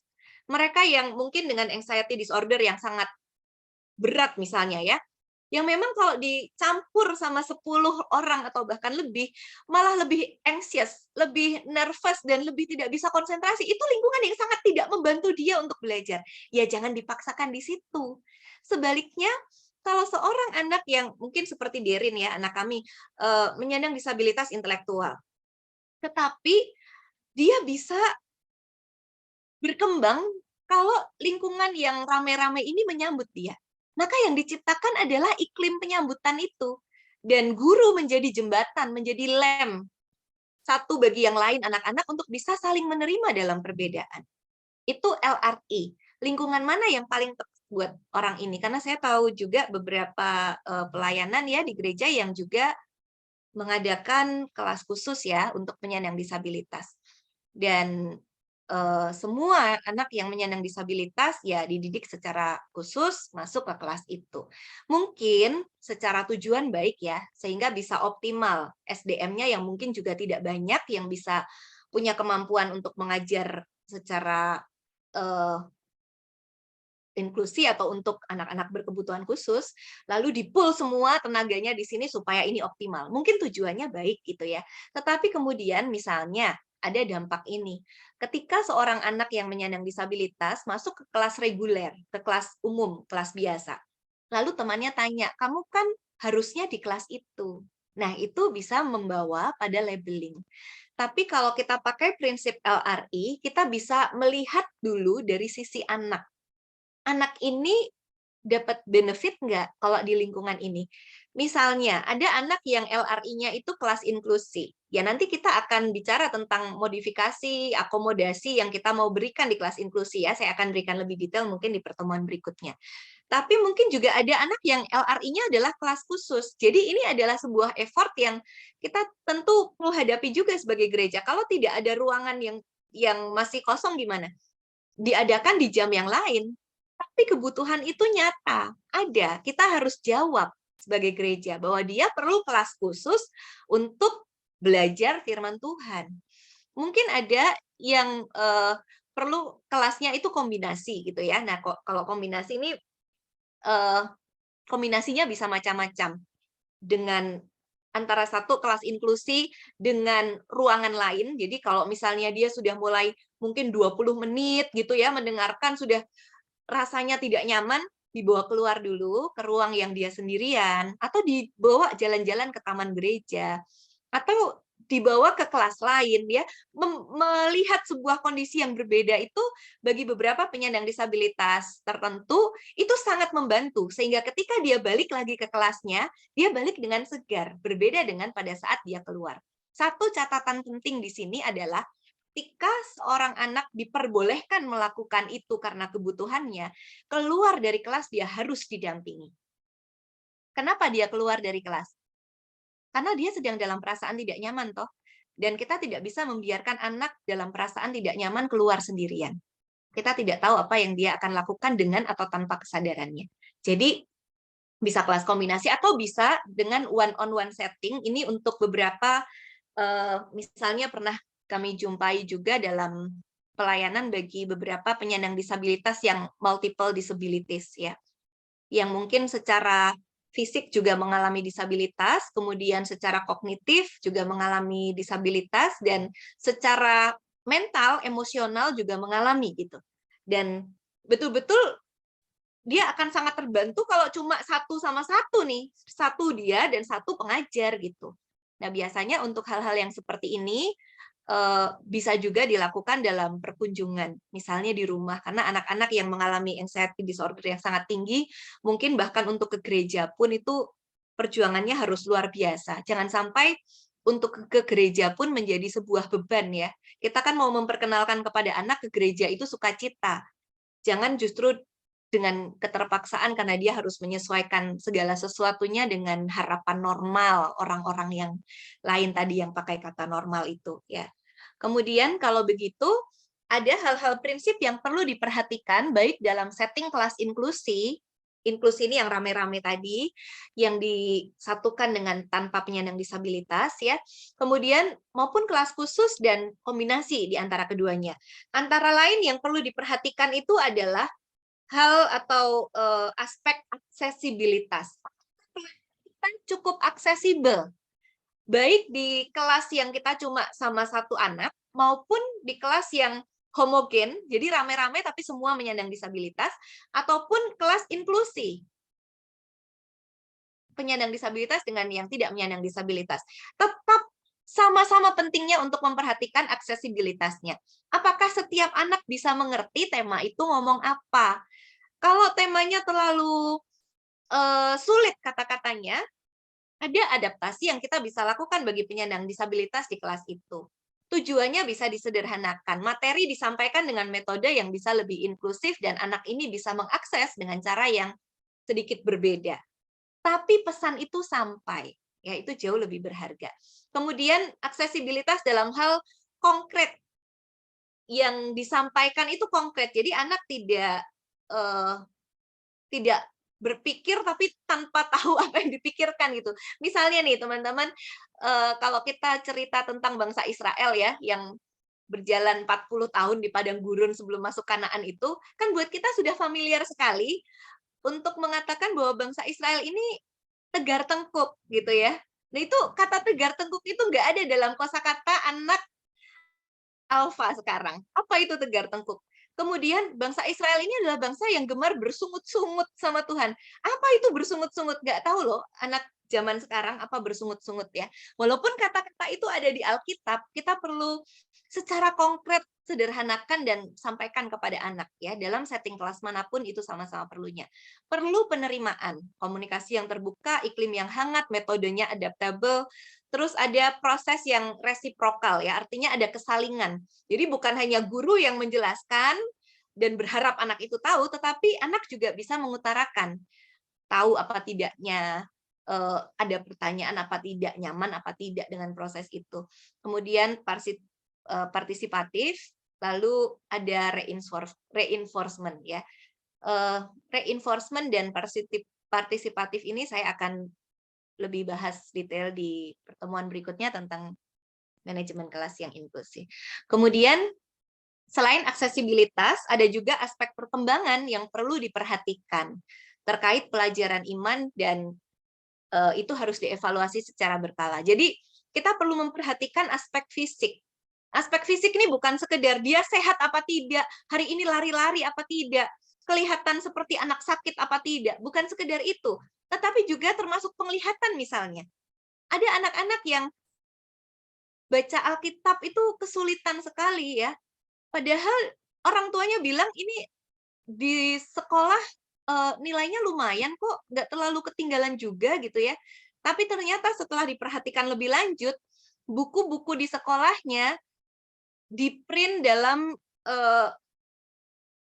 font ukuran yang lebih besar kan, untuk anak kelas 1, kelas 2 tuh tulisannya masih besar-besar. Alkitab kita kecil-kecil dan itu juga yang dibawakan untuk anak-anak ke sekolah minggu. Dan dia punya hambatan penglihatan. Sehingga bukan masalah tidak bisa membaca, tapi nggak bisa baca huruf kecil. Nah, hal-hal seperti itu kita perlu perhatikan ya. Kemudian aspek komunikasi atau bahasa, apakah kita sudah berbahasa dengan sederhana, dengan bahasa anak-anak, apakah kita bisa memberi kesempatan bagi mereka untuk berkata-kata juga dengan bahasanya. Bagaimana dengan misalnya penyandang autisme yang kecenderungannya sedikit sekali kata-kata lisannya. Mungkin kita bisa berikan kesempatan untuk menjawab dengan cara yang lain. Dengan gambar, kenapa tidak? Dengan menari, kita yang nyanyi, kenapa tidak ya? Sesuatu yang kita bisa terobos gitu dari apa cara-cara yang tradisional yang biasa kita lakukan. Kemudian perkembangan aspek kognitifnya, apakah betul dia belajar sesuatu apa selama ini dia nggak tahu apa-apa setelah mengikuti sekolah minggu. Kemudian aspek kinestetik, nah ini baru lari-lari tadi itu ya. Apakah dia seceria biasanya? Kalau tidak, bisa kita ajak bicara. Kemudian secara afektif, emosional, psikososial, apakah ada hambatan? Itu perlu kita perhatikan. Bagi anak-anak yang membutuhkan kelas khusus, mereka pun perlu dipantau dalam perkembangan ini. Kenapa, teman-teman? Karena kelas khusus pun itu sebetulnya bukan sekedar untuk membuat dia merasa nyaman. Tapi dari kelas khusus itu, kita mau menolong mereka untuk bisa pelan beradaptasi dengan kelas yang lebih besar. Jadi kalau terus-menerus di kelas khusus, berarti kita tidak mengembangkan mereka di aspek independence-nya, di aspek confidence-nya gitu ya. Kita perlu juga memonitor ini sebagai sebuah perkembangan yang berkelanjutan. Dan yang ketiga adalah tentang kesetaraan kesempatan. Setiap anak memiliki kesempatan untuk melayani. Di dalam kelas sekolah minggu, jangan cuma didiamkan aja, syukur-syukur dia datang gitu ya. Jangan gitu, tetapi dilibatkan untuk sesuatu, untuk bercerita, untuk bernyanyi, untuk membantu kakak bercerita di depan, untuk misalnya mengambil sesuatu ya yang mungkin dibutuhkan oleh teman-teman yang lain dan dia bisa melayani dengan membagikan itu pensil warna atau fotokopian atau apa ya. Itu semua pelibatan yang sangat berharga loh. Sehingga penyandang disabilitas ini diberi kesempatan untuk bukan terus dilayani saja tetapi untuk dia sendiri melayani. Itu bagian dari aktualisasi diri yang diperlukan. Kemudian selain di kelas sekolah minggu, bisakah kita juga mengarahkan untuk masuk dalam kelompok-kelompok pengembangan talenta, pelayanan paduan suara, drama, seni, misalnya ada di gereja gitu ya, atau bahkan juga melayani dalam ibadah umum, melayani dalam aksi sosial jemaat, anak-anak diajak, yang menyandang disabilitas juga diajak. Tapi untuk dua yang terakhir ini, untuk ibadah umum dan aksi sosial bersama dengan jemaat, satu catatan yang kita perlu sadari adalah jemaat secara umum perlu dipersiapkan dulu.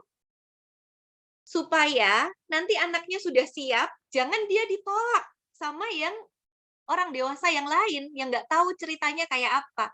Jadi saya biasanya memang mendorong gereja-gereja untuk bisa memberikan khotbah hari Minggu di salah satu hari Minggu yang mana terserah diatur sendiri tentang teologi disabilitas.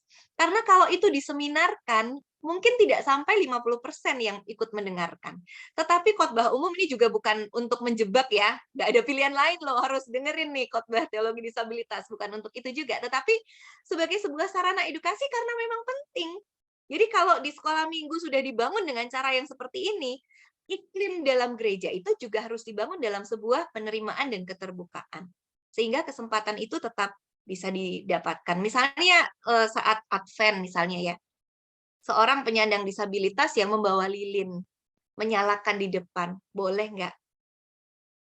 Apakah ada yang merasa, kok dia jadi bikin kurang sempurna ibadahnya? Jangan-jangan masih ada yang punya persepsi seperti itu di tengah jemaat gitu ya. Tapi kalau pendidikan atau edukasi itu dilakukan, akses itu bisa semakin terbuka. Nah, bagian terakhir, membuka akses bagi anak dengan disabilitas bukan hanya menuntun mereka untuk mengenal Tuhan dan persekutuan, melainkan juga menolong kita semua untuk bertumbuh bersama. Karena kita adalah sebuah keutuhan di dalam keragaman tubuh Kristus.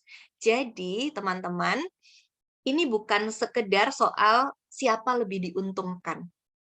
Apalagi kalau kita bicara biaya mungkin. Hitung-hitungan biaya yang pakai kursi roda cuma satu, masa iya kita harus bangun bidang miringnya. Ini bukan masalah satu, dua, atau berapa puluh. Tetapi bahwa kita adalah bagian yang sama dengan mereka. Jadi, mereka itu bukan hanya sekedar bagian yang harus kita include, yang harus kita ikutkan dalam kegiatan kita, tapi mereka belong gitu ya, sesuatu yang menyatu dengan kita. Jadi seperti dalam keluarga kita coba, kalau ada satu kebutuhan walaupun itu kecil dan hanya seorang, tapi dalam kasih kan kita pengen ya memenuhi itu, tidak dilihat sebagai beban kan. Lalu ada lagi satu berita baik berdasarkan riset nih, berdasarkan riset dari banyak ini ya, banyak pihak baik universitas maupun lembaga-lembaga pendidikan dari mana-mana gitu ya secara internasional. Ini hasil risetnya teman-teman. Hasil riset menunjukkan ada yang namanya peer mentoring ya. Ini adalah sebuah metode untuk menunjuk anak tertentu menjadi yang tanpa disabilitas menjadi pendamping bagi temannya yang menyandang disabilitas. Ternyata metode peer mentoring ini sangat bermanfaat untuk kedua belah pihak dan juga untuk kelasnya secara keseluruhan. Jadi ini bukan masalah dianya enak, tapi kan anak saya dibebani jadi harus jelas-jelasin ke dia. Oh, saudara-saudara mungkin perlu mendengar ini bahwa seperti di Amerika, di Inggris misalnya ya, kesempatan untuk seorang anak menjadi peer mentor untuk mendampingi temannya yang menyandang disabilitas itu diperebutkan loh. Orang tua akan bangganya setengah mati kalau anaknya bisa menjadi pendamping untuk temannya yang menyandang disabilitas. Dan mereka akan sangat senang karena anak ini mementoring temannya, dia sendiri belajar.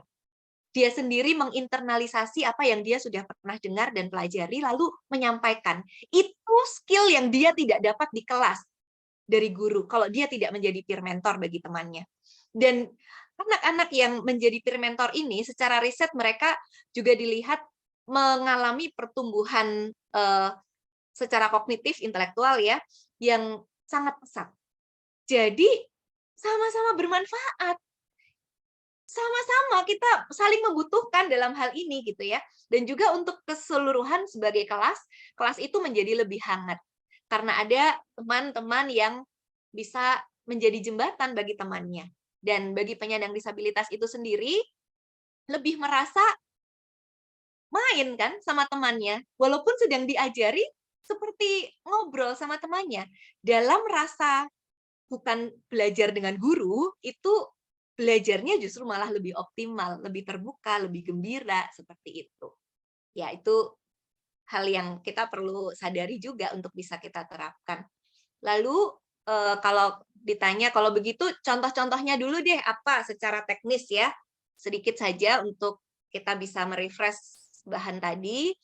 Kalau, untuk membuka akses bagi anak dengan disabilitas fisik dan intelektual di gereja kita itu harus apa saja yang dipertimbangkan secara konkret teknis misalnya, apakah dia bisa mengakses ruang ibadah dengan nyaman? Dari akses jalannya, dari dia datang sampai di gereja sampai ke kelas, apakah dia bisa akses? Apakah dia bisa duduk dengan pencahayaan yang dia butuhkan? Karena anak-anak dengan eh, visual impairment misalnya ya, bukan tidak bisa melihat, tetapi tidak bisa melihat dalam redup.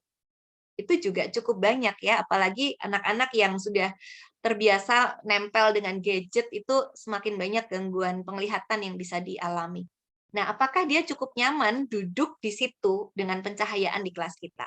Apakah mereka bisa berpartisipasi dalam pujian, cerita, doa, aktivitas, penerapan, penyambutan sebelum ibadah? Apakah mereka sudah diberi ruang berpartisipasi? Apakah mereka boleh melayani di ibadah umum?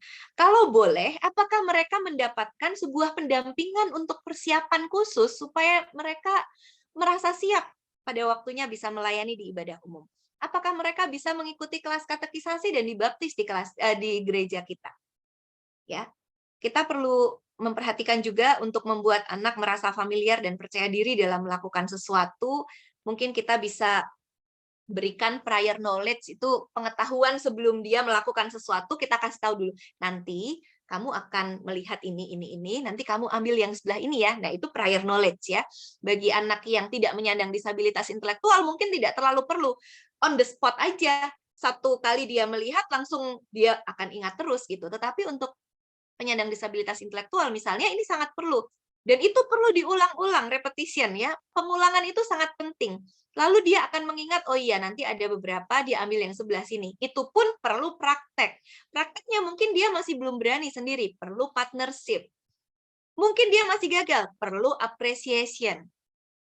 Mungkin dia masih kesulitan, perlu adaptasi. Adaptasi bukan hanya dia yang harus menyesuaikan diri, tetapi peralatan-peralatan yang dipakai perlu diadaptasi supaya bisa dia pakai. Tuh. Banyak ya catatannya. Kemudian ini tujuan dari sesi kita hari ini sebetulnya, maka saya cantumkan lagi di bagian akhir ini untuk melihat dari panitia mengharapkan di akhir penyampaian materi peserta dapat memahami pentingnya memberi akses bagi anak dengan disabilitas. Semoga tadi kita bisa melihat ya pentingnya membuka akses-akses itu untuk semua pihak. Kemudian peserta dapat mengetahui beberapa teknis memberikan akses bagi anak dengan disabilitas pada berbagai kegiatan gereja. Lalu peserta dapat berkomitmen mewujudkan program yang memberi ruang dan akses bagi anak dengan disabilitas. Saya berharap sudah cukup memenuhi tujuan acara, tetapi selalu terbuka ruang bagi teman-teman untuk bisa bertanya, berbagi, atau menyampaikan sesuatu komentar ya terhadap penyampaian tadi. Untuk next session-nya kita akan berbicara tentang manajemen kelas inklusi, di mana ada istilah universal design for learning untuk bisa belajar bareng-bareng dengan anak berkebutuhan khusus di kelas, lalu ada akomodasi, modifikasi, lalu ada positif dan negatif reinforcement. Oke, mungkin saya stop dulu di sini, Kak Fani ya. Saya melihat pertanyaan-pertanyaan di Zoom ini. Banyak, Bu. Ya. Yang pertama Kak Hendra atau siapa ini? Iya, baik-baik. Sebelumnya terima kasih untuk sharingnya ya, Bu. Oh iya, sama-sama. Sangat memberikan insight yang sangat fresh sekali, Bu, bagi kami. Oke, kita lanjut membahas beberapa pertanyaannya, karena saya lihat cukup banyak dan cukup menarik, Bu. Oke, saya bacakan dari atas ya, paling atas. Ini ada pertanyaan dari Kak Hendra. Beliau menanyakan, apa hambatan terbesar untuk mengubah paradigma para pelayan gereja untuk jadi lebih ramah pada anak dengan disabilitas? Oke, langsung saja ya, saya jawab satu-satu ya. Iya, boleh, Bu. Baik, kalau hambatan terbesarnya ya, rata-rata yang masih belum bisa membuka akses bagi penyandang disabilitas adalah yang memang belum punya pengetahuan itu sih. Satu, belum punya pengetahuan itu. Dua, belum punya pengalaman itu. Dan saya sendiri harus jujur ya, saya mungkin kalau saya juga tidak mempunyai seorang anak dengan disabilitas, mungkin saya juga nggak segininya berapi-api kalau ngomongin disabilitas gitu ya. Walaupun saya punya saudara juga, kami punya saudara juga yang menyandang disabilitas gitu, dan artinya dari kecil pun kami sudah mencoba untuk melihat perbedaan itu sebagai sesuatu yang kita bisa terima, sesuatu yang bisa dirangkul gitu ya. Tapi untuk kemudian sesemangat ini kayaknya kalau tidak punya pengalaman pribadi pun ya mungkin nggak sampai segini gitu ya. Tapi kan kita nggak bisa bilang gitu ya sama semua orang, kamu harus nyampe dulu di pengalaman ini, kamu sendiri ngerasain gitu ya, siapa yang mau juga. Tapi secara faktual harus disadari bahwa kadang-kadang memang karena orang itu nggak pernah mengalami, maka dia tidak pernah terpikir pentingnya untuk membuka akses itu. Ada sebuah cerita, ini boleh cerita singkat ya, Kak Fani ya.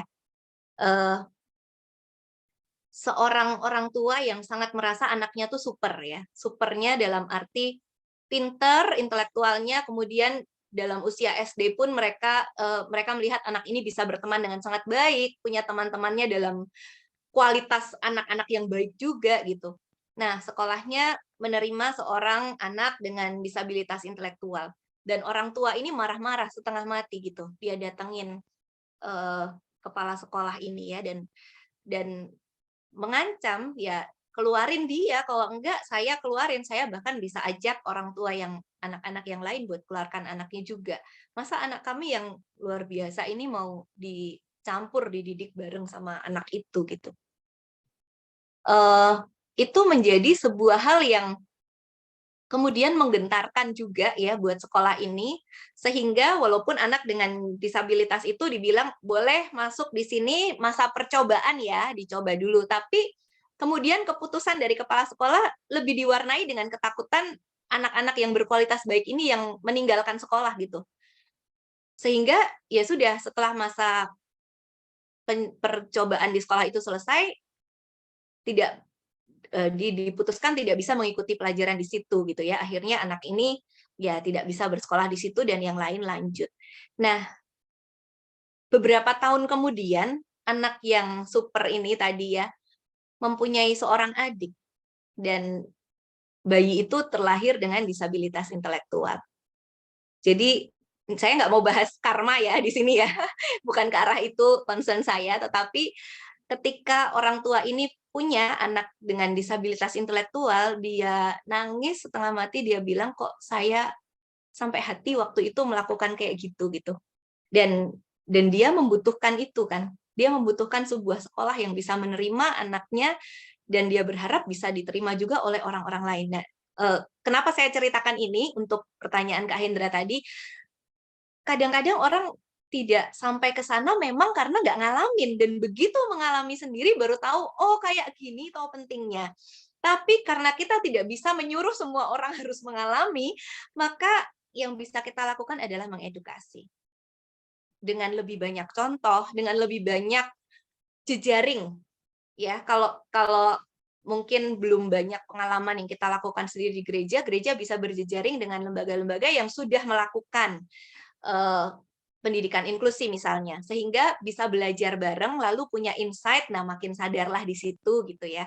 Kemudian ada lagi hambatan yang mungkin nggak enak dibicarakan, tetapi ya sering muncul juga, itu masalah dana.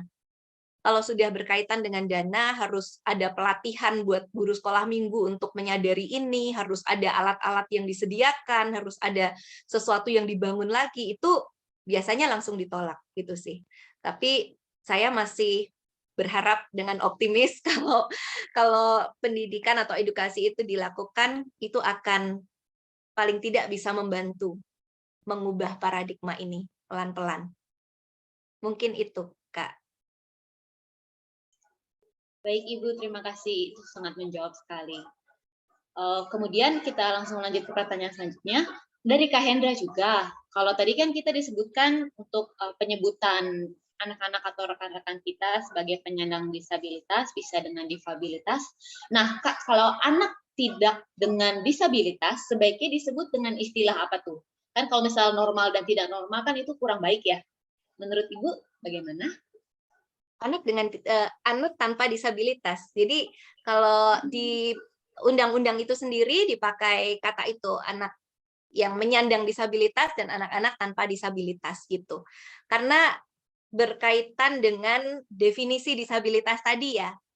Karena disabilitas didefinisikan seperti itu tadi yang saya kutip di awal, maka yang tidak memenuhi kriteria itu maka disebut anak tanpa disabilitas. Begitu. Tapi kalau dalam percakapan sehari-hari gitu ya, kalau tidak sedang menekankan perbedaannya untuk membahas hal tertentu, ya kita biasanya kan memang tidak sebut sepanjang itu ya, anak-anak tanpa disabilitas begitu ya. Tapi kalau kita mau menekankan pembedaan atau apa yang kita bisa lakukan bersama-sama dalam perbedaan itu gitu ya, kita sebutnya ya anak tanpa disabilitas atau anak yang tidak menyandang disabilitas begitu. Oh iya, ini sekalian diingatkan ya dengan pertanyaan ini di awalnya penyebutannya bukan anak cacat. Betul, saya tadi malah lupa mengangkat itu. Jadi kata cacat itu sebetulnya sudah ditinggalkan, baik dalam penyebutan formal maupun informal sehari-hari. Karena Cacat itu kan berarti ada yang kurang atau rusak gitu ya.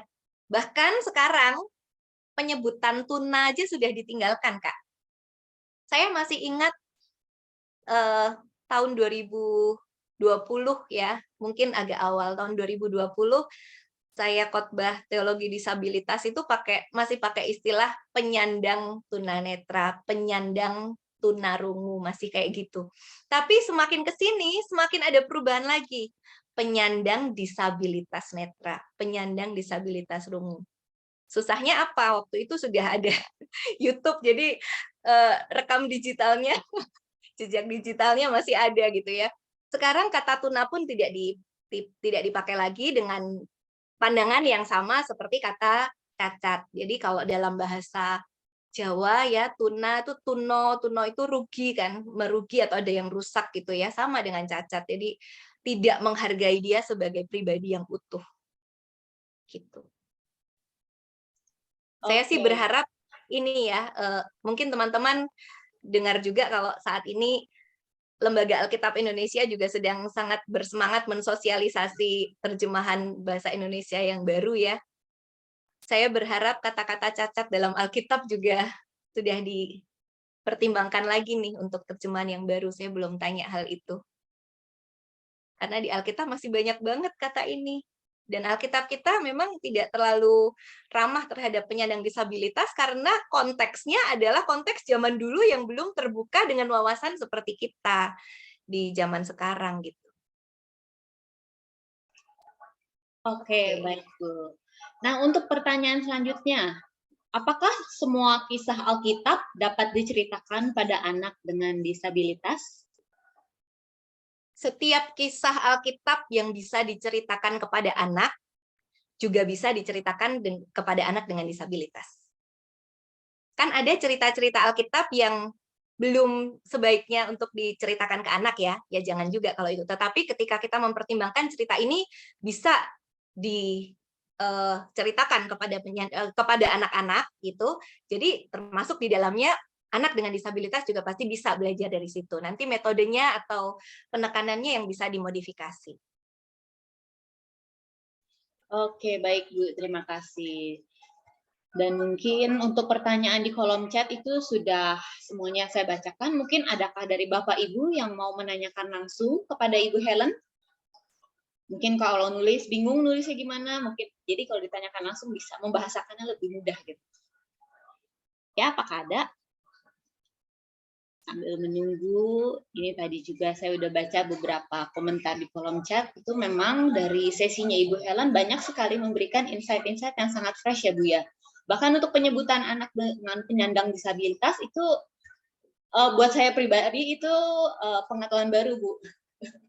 Dan puji Tuhan saya dapat mengetahuinya sehingga ke depannya pada saat saya berusaha menyambut rekan-rekan atau anak-anak dengan penyandang disabilitas, saya bisa lebih pede dan bisa merasa, oh saya tidak menyakiti mereka. Karena kadang kita sebagai orang dengan tidak penyandang disabilitas, ragu menghampiri mereka karena takut menyakiti mereka.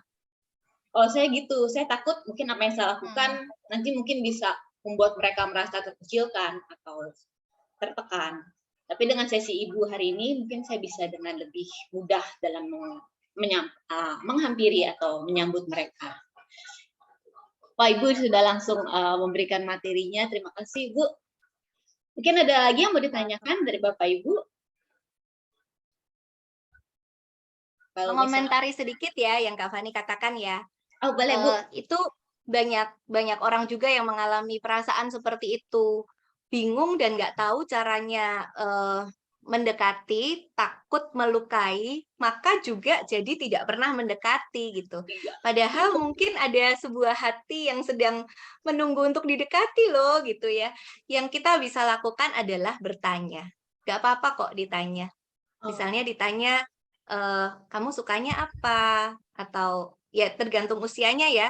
Kita bisa sesuaikan konten pertanyaannya, tetapi intinya bertanya. Bertanya itu akan sangat membantu kita untuk bisa membuka relasi kita juga dengan mereka. Salah satu contoh yang mungkin kita bisa pikirkan juga gini. Misalnya di gereja kita ada sebuah persekutuan misalnya ya, yang biasanya dilakukan di lantai dasar gitu. Kemudian ada sesuatu yang harus dilakukan sehingga lantai dasar itu tidak bisa dipakai dan harus pindah ke ruang atas untuk persekutuan. Nah, ada seorang ibu atau bapak yang biasa datang di persekutuan itu dan dia menggunakan kursi roda. Apa yang kita akan lakukan kalau dia datang dan dia kaget? Hah? Ternyata nggak di sini tempatnya. Oh, pindah ke atas. Coba, apa yang kita akan lakukan? Mungkin dalam kebaikan hati kita bilang, Bu atau Pak, maaf acaranya dipindah di atas. Kita ini ya, angkat ya, apa namanya, kursi rodanya begitu ya. Atau mungkin langsung diangkat atau digendong ibunya itu ya atau bapak itu. Karena kita cenderung merasa kita lebih kuat, lebih hebat. Dia lebih harus ditolong. Tapi dengan bertanya, kita akan mendapat jawaban yang kita tahu itu yang dia pengen. Maaf, ini pindah di lantai atas. Apa yang kita bisa lakukan? Ibu atau Bapak mau kami melakukan apa? Apakah dengan mengangkat beserta kursi rodanya? Apakah dengan memapah ya kanan kiri lalu jalan menaiki tangga atau apa? Jadi itu ditanya. Demikian juga misalnya penyandang disabilitas netra. Walaupun itu anak-anak, terus kita dengan merasa berjasa, merasa membantu, kita langsung pegang tangannya terus diarahkan gitu ke pensil atau ke apalah ya ke mungkin kalau penyandang disabilitas netra tidak pegang pensil ya, mungkin dia pegang bola atau mainan atau sesuatu yang taktual begitu. Kita merasa bantu, nih loh, biar cepet nih gitu. Tapi kita tidak sadar apa teman-teman, buat penyandang disabilitas netra, tangan ini matanya. Apa kita mau ada orang yang buka-buka mata kita gitu ya, pegangin, tuh diarahin ke sana ke sini. Kita nggak peka seringkali karena kita tidak mengalami kondisi itu.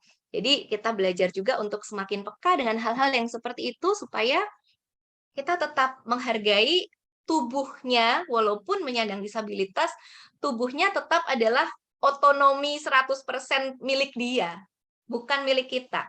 Misalnya seorang yang kita jumpai di pinggir jalan mau nyebrang, kita menyeberangkan, terus kita pegang gitu tangannya, ya tetap harus tanya, boleh saya pegang tangannya atau Anda boleh pegang tangan saya gitu.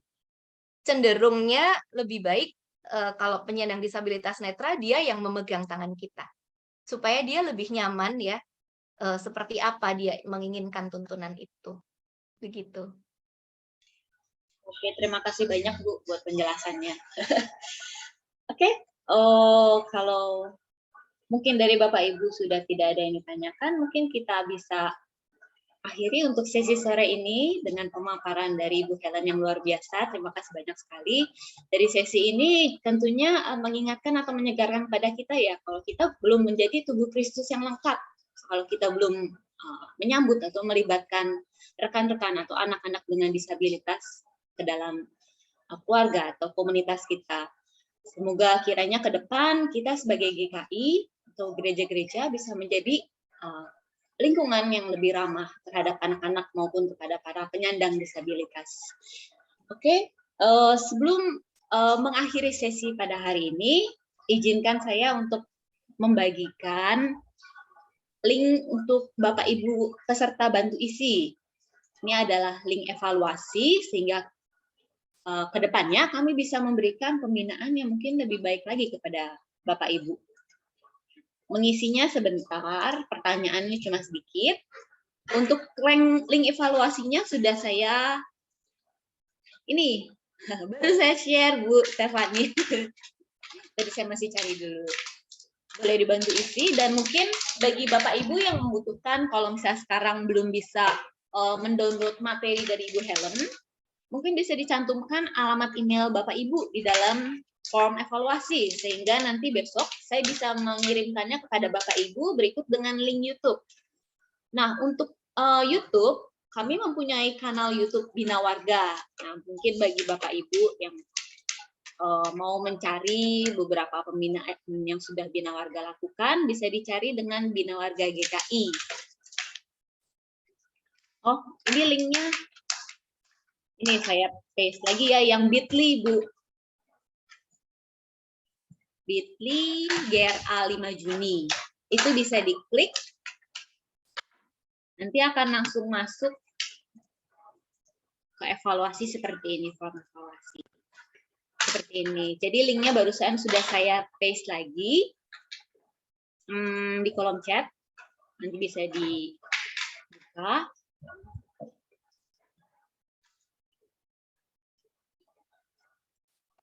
Mungkin bisa diisi, dan sekali lagi apabila membutuhkan materi, slide materi, dan juga link YouTube, mohon dicantumkan alamat email Bapak Ibu di kolom form evaluasi, sehingga besok saya bisa menghubungi Bapak Ibu lagi. Dan jangan lupa minggu depan kita masih akan memperdalam materi mengenai anak-anak penyandang disabilitas bersama dengan Ibu Helen lagi di hari Minggu di jam 5 sore, di jam yang sama, dengan link room yang sama.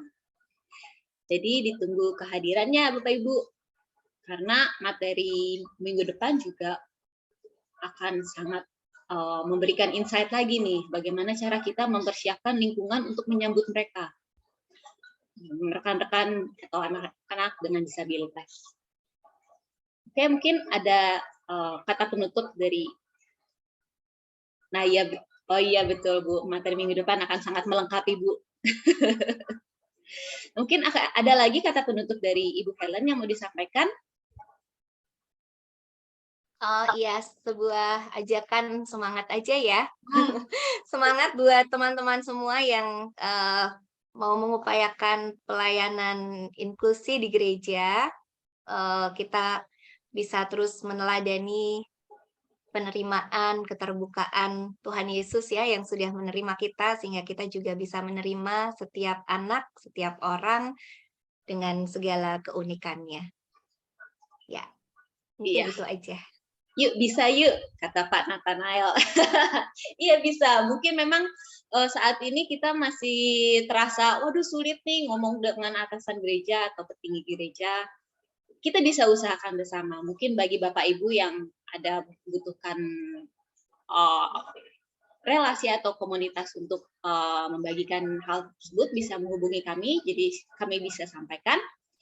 Dan untuk menutup sesi kita pada sore hari ini, kita tutup dengan doa bersama, dan bolehkah saya minta Ibu Helen untuk menutup dalam doa?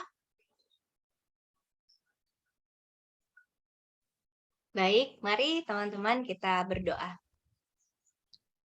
Kami bersyukur Tuhan untuk kesempatan belajar yang Tuhan terus hadirkan bagi setiap kami, memperlengkapi untuk pelayanan kami, dan juga menyemangati kami untuk melakukan hal-hal yang lebih baik dan lebih menjawab tantangan di masa ini. Kami bersyukur secara khusus untuk sesi pada sore hari ini, kiranya materi yang telah disampaikan dapat menjadi berkat, dapat di-follow up dengan baik, dan setiap kami pun mau terus belajar dan terus dibentuk oleh Tuhan. Meskipun tidak selalu yang kami lakukan itu mudah, tetapi kami percaya ada Tuhan dalam setiap perjuangan kami ketika kami mau melakukan pelayanan ini dengan hati. Tuhan, kami juga mau memohon kekuatan dari Tuhan saat kami akan bekerja sama dengan teman-teman, dengan pihak-pihak yang terkait di gereja kami, untuk boleh mengupayakan gereja ramah anak, gereja ramah penyandang disabilitas. Kiranya Tuhan memberikan kesatuan hati, sehingga semangat ini bukan hanya semangat 1-2 orang di gereja, tetapi sungguh-sungguh bisa menjadi semangat seluruh unsur di dalam gereja, di tengah jemaat kami masing-masing maupun GKI secara keutuhan. Kiranya Tuhan yang memberkati supaya derap pelayanan kami boleh senantiasa Tuhan pakai untuk merangkul setiap jiwa yang Tuhan percayakan.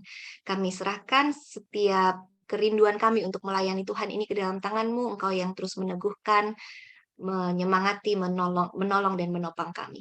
Kami bersyukur untuk Bina Warga yang telah memfasilitasi dalam proses belajar ini Tuhan dengan tema-tema yang sangat menarik. Kiranya di sesi-sesi berikutnya semuanya juga boleh terselenggara dengan baik dan menjadi berkat. Kami menaikkan syukur kami ke dalam tangan Tuhan seraya memohon berkat Tuhan atas setiap kami. Kiranya berkat yang dari Tuhan senantiasa menaungi kehidupan kami saat ini dan seterusnya. Di dalam nama Tuhan Yesus kami berdoa. Amin. Amin. Terima kasih banyak Bu Helen dan terima kasih juga bagi Bapak Ibu yang sudah bergabung sore ini. Kita bertemu lagi di minggu depan di jam yang sama, jam 5 sore di hari Minggu. Baik. Tuhan memberkati. Terima kasih semuanya. Tuhan memberkati. Ya. Saya akan tutup room-nya ya. Sampai jumpa lagi. Ya. Mari.